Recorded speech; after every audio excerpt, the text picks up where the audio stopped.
Welcome to our series, Moving America Forward. Each week we'll be focusing on America's entrepreneurs as they take us to new roads, new opportunities, new ways to fill the gaps left by today's failing companies. Our series will be looking at that and a lot more. So come with me and watch as the entrepreneurs of our nation move into the future. And I'm Doug Llewelyn here in our studios in Los Angeles with our guest today, who is the president of a firm called R-Squared Consulting, which is headquartered in Birmingham, Alabama. His name is Rick Morris. I'd like you to meet him now. He is, by the way, has a unique title of a PMP. That is a project management professional.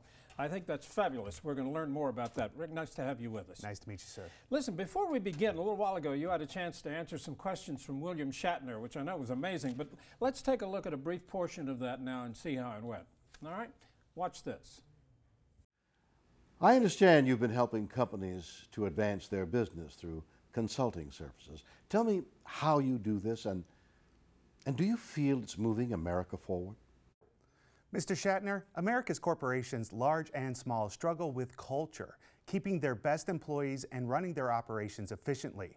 What we do as project managers is work to harness the power of those employees. We listen to them and assess the company to find out what went wrong so we can implement the critical changes needed to help them thrive. That, Mr. Shatner, is how we are helping to move America forward. You know, that's pretty fascinating what you just had to say to Mr. Shatner. I'm intrigued by your title, Project Management Professional. What really do you do? What is that? You know, there's so many project managers that struggle with answering that question. And so I help them with a quick elevator speech. And it's simple. We make dreams come true. You can't have a product, a new phone, a new idea, a new building, anything really, without having somebody like us behind it. So know that you really run projects. I know you learned, it's interesting, your background. You learned a lot at Xerox, and that's where all this began, right? Yeah, Tell me about that. Xerox, GE, those are some of my early right. My early companies really that we did this. And right. Really for us, we got an early opportunity to have some great mentors. I had some great managers at those companies, and they taught me the right way, right? The very, very easy way to do it, which is the right way to do it. And I had some great opportunities to get into these organizations and learn from the very best. So in essence, you are freelance project managers. You do this for all kinds of companies, all kinds of industries. That's correct. A lot of these companies get contracts or big projects to go into other organizations and help. So you get an opportunity to see a lot of different cultures and a lot of different ways of doing business. So in essence, you have to come in and learn what that company's all about. And then you take charge of a major project they might have. Is that how it works? Absolutely. We do collaborative environments. They don't have people on staff who would do this themselves? Sometimes they do, sometimes they don't. So sometimes you have to work with their project manager, or sometimes you're the lead project manager. So for instance, maybe we have a new product that we're implementing, a software implementation or something of that sort. Right. And so we have to work with their company to implement it. Right. Maybe it's a joint venture that we're doing, or maybe it's just something that we've come up with on our own that we're going to implement for them. You know, you use the term culture is very important a lot in what you do. What role does culture play in a company? Culture is going to eat vision for lunch, Doug. That's for sure. And so culture is a very, very big thing. And we've seen a lot of projects rise and fall based on culture. And so for instance, we were working with an organization who wanted to do total product costing. And so when they say we want to do total product costing, what we do is we look at their culture. And so when they say total product costing, what they're looking to do is try to find out how much something's going to cost and what they're going to charge for that. Right. And so what we said is we want to hold everybody accountable to what that cost is. And so when we worked with the executives, we said, how are we going to hold you accountable? And our executives said, we don't need to be accountable. We said, what do you mean? You're the largest expense to the organization. And so when they said they didn't want to be accountable, how does that look to their employees? And believe me, their employees, they see that and feel that as well. Culture is a very, very big thing for organizations.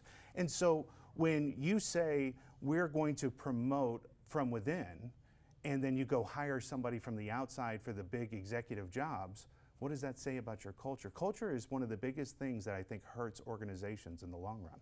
So that can be the difference between success and failure in a company, really. I think it's one of the leading factors of success and failure. Absolutely. You used a term I heard, I was fascinated by it, blue ocean versus red ocean. Absolutely. Explain that to me. So we at R Squared Consulting feel that we're a blue ocean organization. And so when we really sat down to figure out how we were going to build this company, you have red ocean companies, which are kind of the companies that are going to eat themselves alive within the ocean. And so if you think about sharks, right? How are sharks attracted to other fish? It's through blood in the ocean. So these are the ones that are going to constantly drop their rates, compete against each other, and put blood in the water. Blue Ocean Company is just a simply new approach to business. So if you think of Dell, if you think of Southwest, if you think of the ones that have broken out in new and various fashions. And so when we put R Squared together, we said we wanted to be different. We wanted to be Blue Ocean. If you think Cirque du Soleil versus Ringling Brothers, right, that's Blue Ocean companies. And so R Squared is a blue ocean company. Give me an example of how you've helped a company that's brought you in, because I mean it's a big decision to bring an outside team like you in to head up a project they have. Absolutely. I would think. Absolutely. So one of the first things that we're going to do is come in and assess your culture, as we said, and try to find out, does your culture match your vision? But one of the biggest examples that we can do is for, say, clinical research outsourcing. One of the things that we did for a very large organization was help them understand, do they have the staffing manpower to go get new business for one of the biggest industries in the world right now, which is in the outsourcing of that. Another example is putting in software for organizations in helping them build their project management pieces. So the number one problem every company has, and I don't care the industry right now, is they have too many projects and not enough people to run them. And so they think it's so complex to understand how to pick projects, and we can simplify that for them in a very, very quick time frame. And we're talking about 4 to 6 weeks, not 2, 3, 4 years like they think it is. And you can do this for almost any industry, a company in any industry? I know you have. We've done it for all industries. There must be a huge similarity then in what you're doing and what you're encountering. Well, there is, and we overcome that objection often, because what they do is they come to us and they say, well, you've never worked in our industry, so you don't understand it. Right. And what we say is, well, how many people are working in your industry right now? You have 10,000 employees. So those 10,000 employees you have, they have the domain expertise. What we have is the ability to get the best out of them. You don't have anybody like us, right? You have 10,000 people that know entertainment, or 10,000 people that know manufacturing, or 10,000 people that know the drug development industry. What you don't have is somebody like us who can harness the best out of them. And so it doesn't matter the industry for us. What we can do is help you understand the horizon of where you're going and get you there really quickly. And do you find the internal people object to your coming in to help? Absolutely. They do? Absolutely. How do you handle that? Well, it's culture, right? So where's your vision, where's your culture, and where do you want to go? But once they understand that we're there to help and assist and can become that strategic partner, those that harness it and get it, we go far. Those that don't, we just pass them by. That's pretty fascinating. I know you've partnered with a software company called CA. Tell me about that, because that's important. Yeah, CA Technologies has been a fantastic partner, and we're actually technology agnostic. What we've done is partner with most of the best software companies out there, but CA Technologies has been very special to us because they put the best software on the planet out there. It's a software called CA PPM. And what's been fantastic is through working with them over the last several years, that the industry has gotten so much better, so much faster.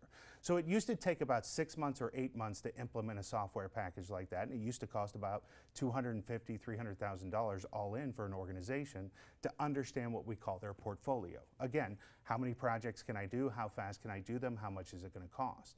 Now we're seeing that come way down, and we're starting to get the investment done in about 3 to 6 weeks.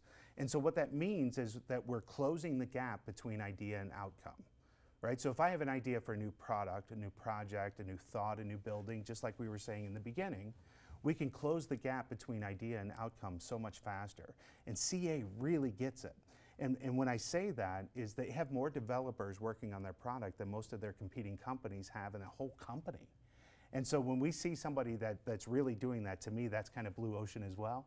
And so we've really partnered with them and had a fantastic run with them. Obviously, CA PPM, that's a project management software then, yeah, right? It's called Project Portfolio Management. It used to be called Clarity. It used to be what was called eNiku, and it's been rebranded to PPM.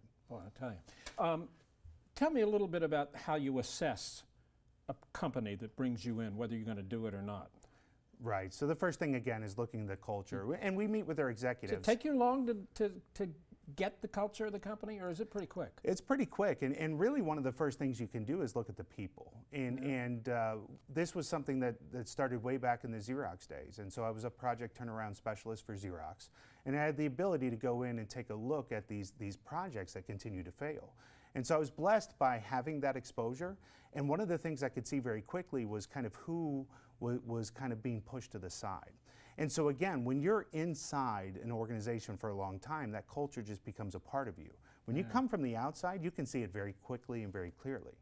Yeah, I'm amazed at what you do. In addition to helping all these companies, you also have time to write books. Absolutely. And this was the first one you wrote, Project Management That Works. That's the What's story. it about? That's the story of us building our first project management office. How about that? And then you followed that one up with this one, Stop Playing Games. Yes, so when that one became very, very successful, basically we started getting a lot of political games thrown our way, and I needed to teach project managers how to navigate those. Well, they sound fascinating, no question about it. In addition, you also are a radio star. You host a radio show. Yes, sir. And where is it again? Air America? VoiceAmerica.com. Voice America. VoiceAmerica.com every Friday at 4 p.m.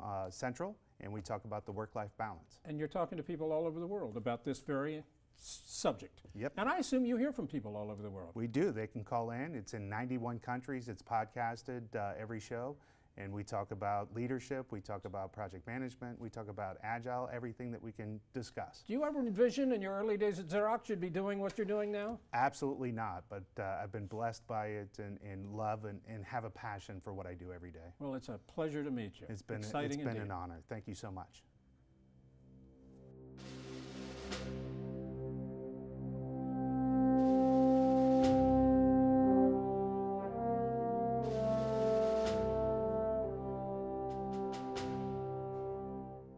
Now it's my honor to present this prestigious award to Rick Morris, the president and the owner of R Squared Consulting of Birmingham, Alabama, for the outstanding work his firm is doing to help keep America moving forward. Congratulations, sir. Thank you so much, Doug, and thank you to Scott, Ruth, Mr. Shatner, everyone here at Moving America Forward. We're honored and blessed, and my staff and I thank you guys so much. You're welcome. By the way, your website is rsquaredconsulting.com. Yes, sir. Very good. Thank you. Thank you, sir. I'm William Shatner, and for all of us at Moving America Forward, thanks for watching.